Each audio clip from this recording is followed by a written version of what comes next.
On pourrait appeler cet épisode Rainforest, parce qu'il pleut et qu'on est dans la forêt.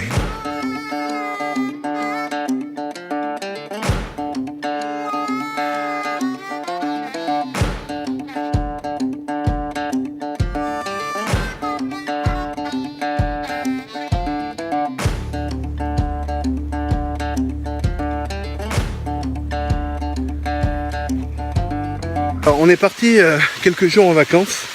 Quelques jours, 3 jours, et on est parti en forêt noire. Pourquoi? Au départ, j'étais censé me faire opérer le 3 juillet. Et j'ai flippé. Et j'ai oublié un rendez-vous avec le psy qui a eu du mal à me donner un nouveau rendez-vous. Fait que j'étais donc censé me faire opérer le 3 juillet. Et que le 3 juillet, donc je me fais opérer. Derrière, je suis arrêté environ 3 semaines. Et derrière, on ne sait pas exactement la condition que j'ai.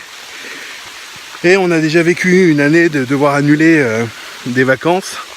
C'est vraiment pas drôle. Bref, j'ai flippé. Pourquoi est-ce que j'ai flippé? Eh bien parce que petit à petit, en fait, au fur et à mesure qu'on s'approche de la date décisive, au fur et à mesure qu'on approche de ce moment où il va falloir passer sur le billard, subir cette opération, ou bénéficier de cette opération, comme dirait l'endocrino, au moment où on approche, où ça devient concret et réel, on se dit mais finalement est-ce que j'ai envie de tout l'après? Évidemment je passe ma vie sur YouTube à regarder des personnes qui comme moi ont fait l'opération. Je fais un petit aparté. J'ai dit au départ, dans le tout premier épisode, je dis qu'il n'y a que des vlogs de nana. J'ai trouvé un excellent vlog de mec qui s'appelle Bypass Bariatrique.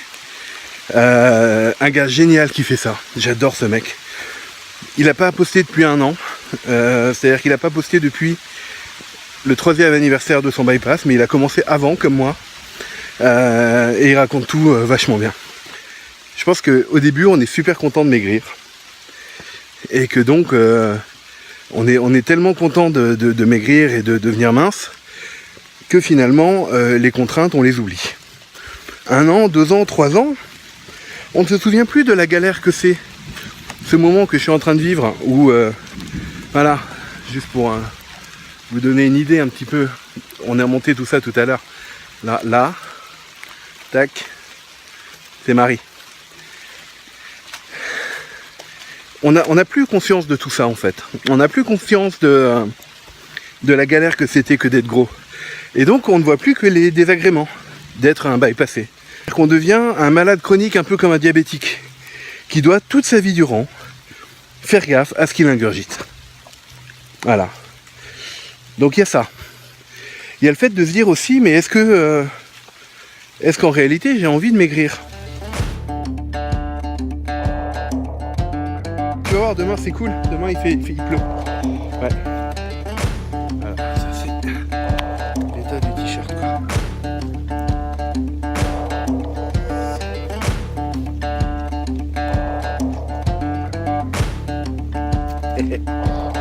Voilà.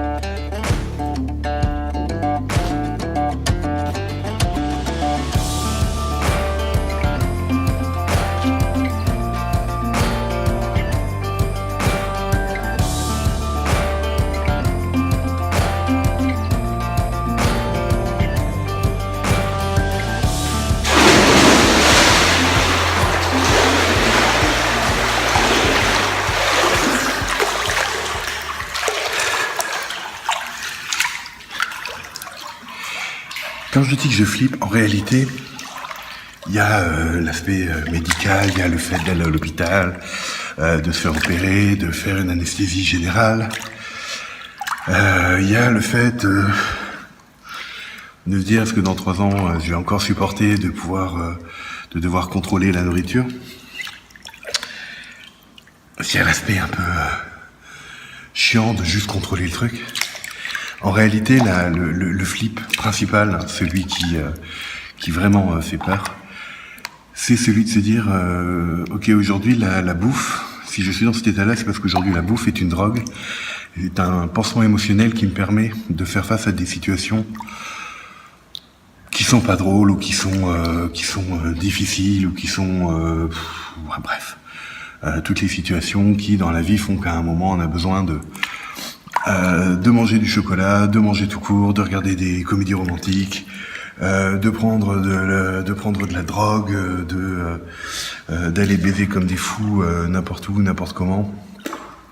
Bref, toutes ces situations qui font qu'à un moment on a besoin d'un pansement émotionnel. Et clairement, pour moi, la bouffe est le pansement émotionnel numéro 1. Il suffit qu'il y ait quoi que ce soit, n'importe quoi, je vais avoir envie de bouffer. En dehors du fait que j'ai vraiment peur du manque, ce qui fait que dès que je commence à avoir un tout petit peu faim, dès que je vais pouvoir manger, tac, je vais manger beaucoup trop parce que il remonte un truc un petit peu à l'enfance du mais quand va être le prochain repas, je ne sais pas, mais ça c'est un autre sujet. Aujourd'hui, vraiment, dès qu'il y a un truc qui dans la journée s'est pas bien passé, ou une angoisse ou un truc, je vais avoir tendance à me jeter sur la bouffe. Et c'est quelque chose que clairement je vais plus pouvoir faire après. Et j'ai un petit peu peur d'être dans la situation d'un gars qui serait au milieu d'un océan, naufragé, dans un canot pneumatique, qui mourrait de soif et qui ne pourrait pas boire l'eau qui l'entoure. Voilà, c'est-à-dire qu'on est là, on patauge, on a soif, mais on ne peut pas. Cette eau est complètement impropre à la consommation. Et je vais être exactement là-dedans, c'est-à-dire que si à un moment, après l'opération, je veux bénéficier de ce pansement, je ne vais pas pouvoir. Alors aujourd'hui, je me dis, bon, c'est pas grave, tant pis, je vais faire du sport, à ce qui paraît, c'est une super drogue, le sport. Et puis, de toute façon, voilà, à un moment, il faut bien avancer, grandir. C'est important de grandir dans la vie et de faire face différemment à ces difficultés. Mais aujourd'hui, j'ai peur du côté il va falloir arrêter. Et c'est ça en fait finalement la grande peur que j'ai dans l'avant, c'est de me dire comment est-ce que je vais réussir à vivre sans mon pansement principal, sans ma cam, toute ma vie. Voilà, parce que finalement on peut continuer à avoir le goût, on peut continuer à avoir de l'activité sociale, etc. C'est pas du tout un problème. Au contraire. C'est juste que la plupart du temps, la bouffe ne sert pas à se nourrir, elle sert à se soigner. Et là, je vais devoir arrêter de me soigner avec la bouffe.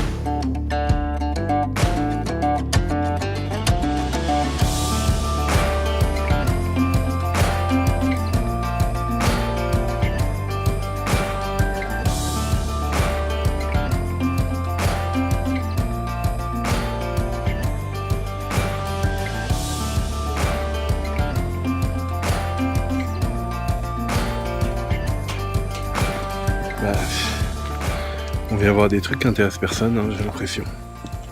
Les vieilles pierres. Pourtant, moi, ça me fascine, quoi. Sérieusement, ouais. Enfin, là, on est dans une espèce d'abbaye qui est totalement détruite. Et il y a tout le petit village autour. On a pris un café génial, là, juste avant. Tout le petit village avec des petites maisonnettes, des petits machins. Et ça, c'est au milieu de la vallée industrielle, quoi. C'est juste incroyable, cet endroit.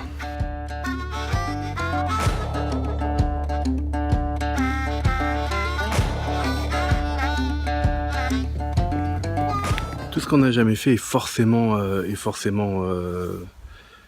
inquiétant, forcément fait peur. La peur est quelque chose de normal qui nous préserve de la mort. Alors il faut juste l'entendre, il faut l'accepter et il faut se dire que finalement c'est pas la première fois qu'on va faire quelque chose dont on a peur, quelque chose qu'a priori on n'est pas programmé pour faire, et se projeter dans un avenir meilleur.